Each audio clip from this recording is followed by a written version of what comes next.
All right. Yeah, thanks for the introduction.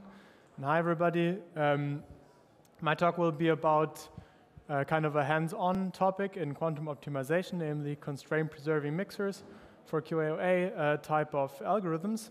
And this is work in progress that has been done with some of my QTech colleagues. Especially, I want to highlight Abhishek, who did a lot of the heavy lifting in this project, but unfortunately, he can't be here to present the results. So I step in. Before we jump into the contents, let me say a few words about QTech. So QTech is short for Quantum Technology and Application Consortium and is an industry consortium with many large German companies in it. I myself am from Infineon. A lot of the other QTech partner companies are also represented here at this conference. QTech has been founded in 2021, and yes, the goal is to pool resources a bit to research quantum technologies and how we can apply them for industrial use cases. And we follow this goal in a number of working groups. So we have a working group on material science, one on quantum systems, so more quantum hardware, and then we also have a working group on quantum machine learning and optimization that I am also a part of. And then outside of the technical working groups, we have a political communication working group as well. Okay, that said, let's jump in. So I said in the motivation, what QTech tries to do is to bridge a little bit the gap between academic research and industrial problems. And yeah, here I put like two optimization problems on the slide for you. One is kind of the darling of the academic world, MaxCut. Everybody knows this picture from Wikipedia. MaxCut is a nice optimization problem, and it has a very natural QAOA formulation, so with binary variables and no constraints and a quadratic objective, and it lends itself very well to QAOA, quantum annealing, all the algorithms that rely on this QAOA or Ising Hamiltonian formulation. This is all like well and good, but unfortunately, many of the problems that we face in industry, they look different. Yeah, so I just this is not a complete problem statement that we have on here, but I sketched some sort of production planning problem where we have some demands, and for each demand I need to like put a flow through my production network. I have to make sure that the incoming flow at each site equals the outgoing flow, and I also have to make sure that the capacity constraints within the sites are met. So you can see it's a bit more like a bit more conditions go into it. The problems are usually heavily constrained, and these constraints is exactly what I want to talk to you about today. Of course, there's also other obstacles in bringing industrial optimization problems into quantum. For example, that maybe even like a binary variable formulation might not be the most natural for some problems, but this is not what I want to talk about today. All right, so how do we deal with constraint problems usually in QAOA? So there's a standard protocol for it. Let's just imagine we have here a linear equality constraint. So we are trying to minimize the function f such that L of x, which is a linear expression in the variables x, equals k. Of course, you could also have other types of constraints, so it gets a bit less pleasant if this is an inequality constraint. Then you have to add slack variables.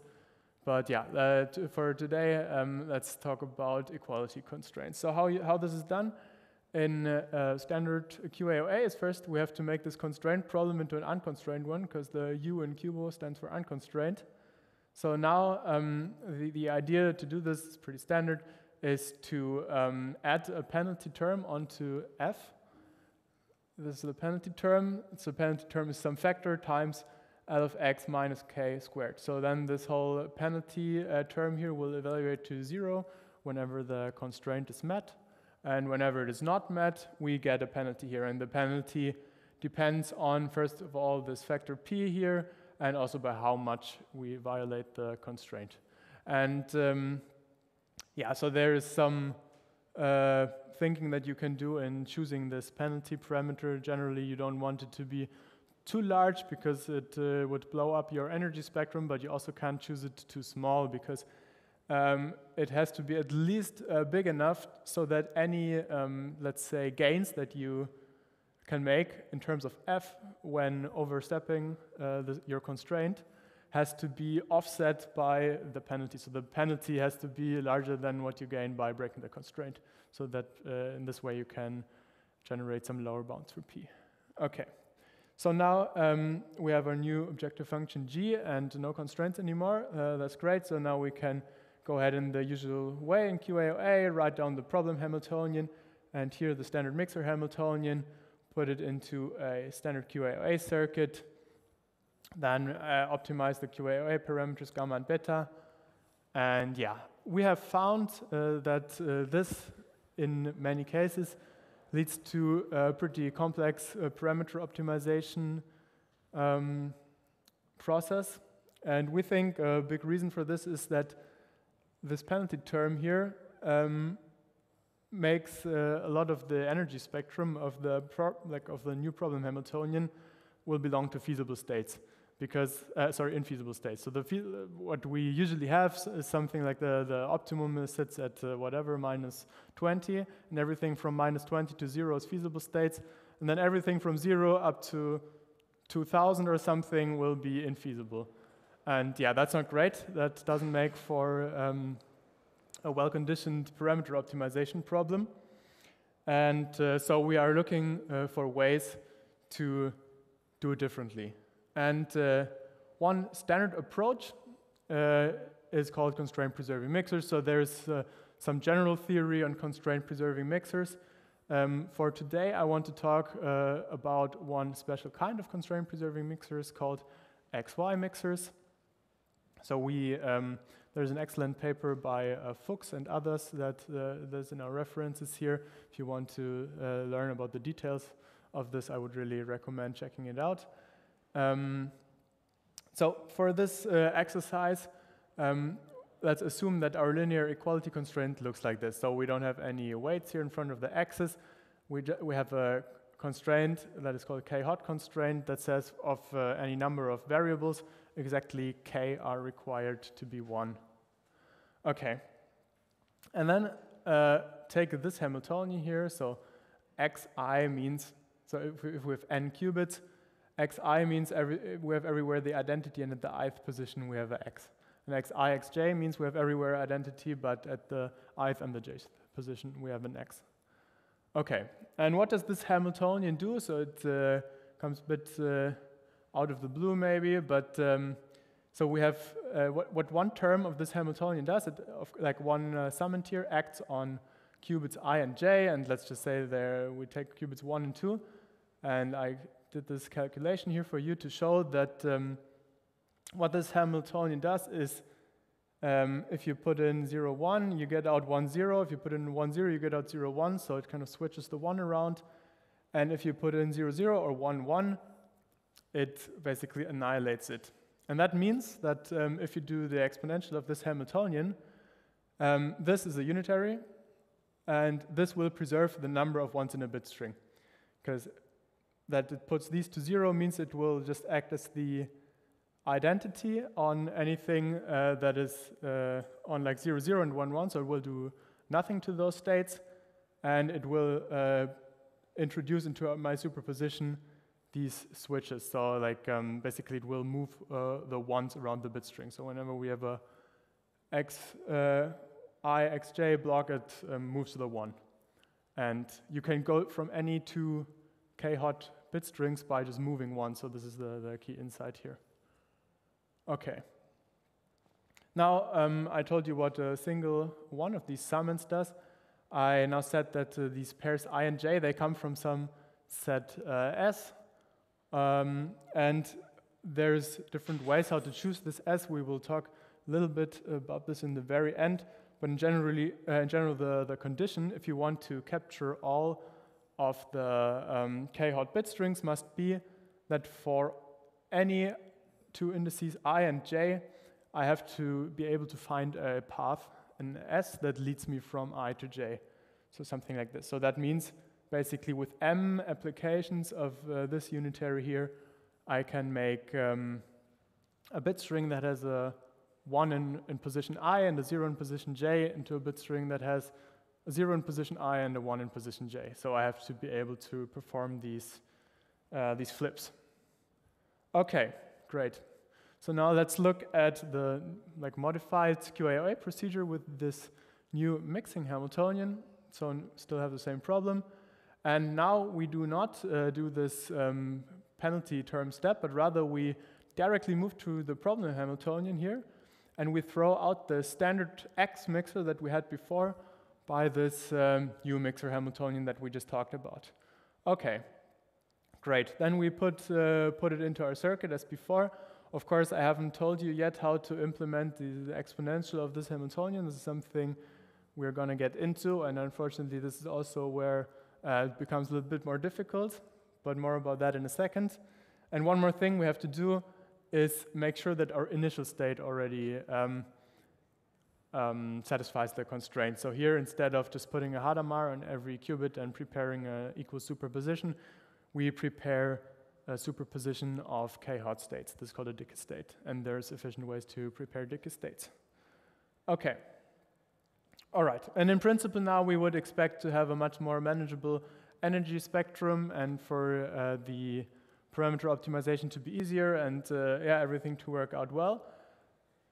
But yeah, does this always work out so well in practice? For this, let me introduce two problems to you that share this kind of constraint, this k-hot constraint. So we will take one, portfolio optimization.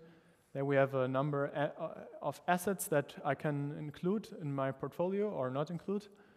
And my job is to include exactly k of these assets. And my goal is that the expected return from these assets minus the risk that comes from these assets is minimal.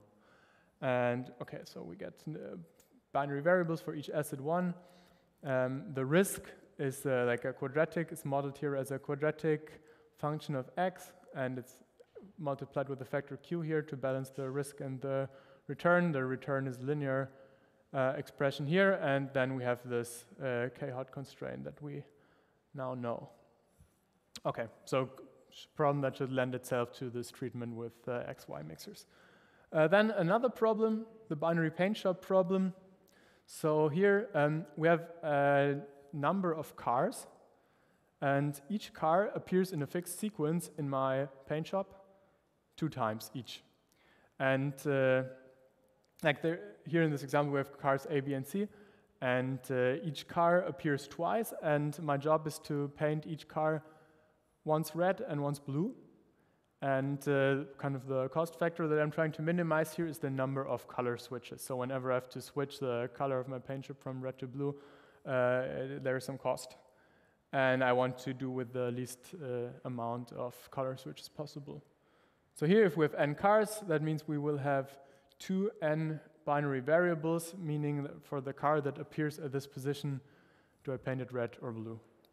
And then the objective is at this term, so this here counts the number of color switches. So whenever xi and xi plus 1 are the same, this adds nothing to this counter here, and whenever they are different, a 1 is added. And yeah, so this we want to minimize, and then we have this constraint. So now for each car, we have the position at which the car appears for the first time and the position where the car appears for the second time. And the sum of these variables must be 1. This corresponds to the requirement that each car is once painted red and once blue. Okay, so we have also here a constraint that looks like this, just not one that encompasses all the variables, but many constraints where each of them just captures 2 variables. And now, so we did some implementation of this, and you can see basically here results for different number of layers of a QAOA circuit, and here the probability of measuring the optimal solution, and the different colors are instance sizes. So we tested instances of different, very moderate sizes. And yeah, kind of the bottom line here is that the paint shop problem works pretty well, whereas the portfolio optimization works just less well here. And maybe I should mention this is actually not a QAOA in the standard sense with parameter optimization, but rather one where you just use kind of a linear ramp for the parameters, and this way we didn't have to do the parameter optimization, but I would expect the picture to look kind of similar if we did parameter optimization as well. Yeah, and why is that? So I have this one problem with the one constraint that includes all the variables, and the other problem that has many constraints where each constraint just has two variables. And the issue here is how we implement these exponentials of the mixer Hamiltonian. In general, if you want to implement exponential here, like if you think about real numbers, like it would be really easy if A and B were real numbers, because then we have this product formula. In linear algebra, this unfortunately only holds if the matrices A and B commute and not all of these pairs commute. So like, let's say x0, x1, and x1, x2 do not commute because the two x's in position 1 anti-commute and we get a -1. What does commute, however, is like each xi, xj, and yi, yj pair, they commute because the xi commutes, anti-commutes with the yi, and the xj anti-commutes with the yj, so we get twice a -1 and it cancels each other out. So that is nice. But when basically separating the different I and j pairs, we do get some trotter error here. And of course, the size of this trotter error when implementing like this depends on the number of summons. So this maybe serves as an intuitive explanation for why this paint shop problem with the lesser number of summons per constraint works better than the portfolio optimization problem. And this here is from this Fuchs paper that I mentioned before. Just shows how to implement each of these individual blocks here. If somebody's interested, to check out the paper. All right. Yeah, and before I finish, I wanted, as promised, to talk about this issue of choosing the set S. So which indices do I include in my XY mixer? There, I would say there is two kind of canonical choices that satisfy this path criterion that I showed in the beginning. One is just to take all two I and J, all pairs of I and J. This has the obvious disadvantage, as we just saw, that it will have many summons and thus a higher trotter error. But it also means that with one application of the mixer unitary, I will kind of visit the whole state space. So I will get the whole superposition of k-hot states just with one application. So this can also be an advantage. And the other option here is the ring mixer. There, as pairs of I and j, I just take neighboring indices, modulo n, so that if I come to the last, I will return to the beginning to make sure that the cycle is closed. This gives me less summons and a lower trotter error in principle, but I need O of n applications to move through the whole feasible state space. So this is the disadvantage there. And I think it depends kind of on the algorithm you have in mind, how many layers you're going to do, which one will be better for you. Okay, yeah, to conclude, I would say this is just a tool in the toolbox of QAOA. We didn't put a big emphasis on like comparing to classical methods, because honestly, the instance sizes that we can examine with QAOA, they are so small that the comparison like this is not so useful at this stage, in my opinion, but it's just one more tool in the toolbox. And I think when looking at these constraint mixer ideas for the first time, it seems quite attractive, but I think this work shows a little bit that there are some intricacies there that are worth looking at a little bit closer. Okay? That's it. Thank you.